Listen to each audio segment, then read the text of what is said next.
شمع علم زمانے میں جلاتے جاؤ، سیکھ کر اس کو زمانے کو سکھاتے جاؤ۔ اعوذ باللہ من الشیطان الرجیم، بسم اللہ الرحمن الرحیم۔ ناظرین کرام، السلام علیکم ورحمۃ اللہ وبرکاتہ۔ انشاءاللہ تبارک و تعالی آج ہم لوگ پڑھیں گے شرح میعات و عامل کے النوع العاشر۔ اب تک اس سلسلے میں ہم لوگ تقریباً 67 ویڈیوز بنا چکے ہیں۔ انشاءاللہ تبارک و تعالی یہ ہوگا ہمارا پارٹ نمبر 68۔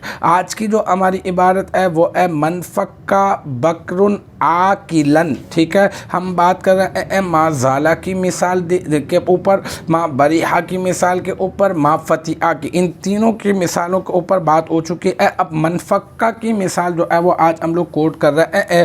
اس کا معنی ہے منفکہ بکرن عاقلاً کا معنی ہے بکر ہمیشہ سے عقل والا ہے۔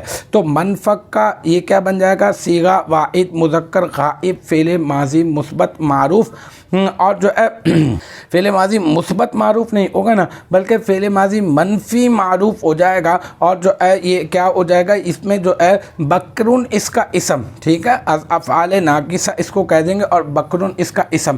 پھر یہ عاقلاً صیغہ واحد مذکر، اس میں فاعل، اس میں ہوا ضمیر مرفوع متصل مستتر راجع بسوئے فعل ناقص کا اسم، اس کا فاعل، پھر عاقلاً اس میں فاعل اپنے فاعل سے مل کر شبہ جملہ اسمیہ ہو کر منفکہ فعل ناقص کی خبر، پھر منفکہ فعل ناقص اپنے اسم اور اپنی خبر سے مل کر بن جائے گا جملہ اسمیہ خبریہ۔ تو الحمدللہ یہ ہمارا پارٹ نمبر 68 بھی اپنے اختتام کو پہنچا۔ مجھے امید ہے کہ یہاں تک کی جو بات ہے وہ آپ کی سمجھ میں آ گئی ہوگی۔ انشاءاللہ تبارک و تعالی نیکسٹ ٹائم اگلی ویڈیو اگلی کلاس کے ساتھ ملاقات ہوگی۔ جب تک آپ اپنا بہت خیال رکھیے گا۔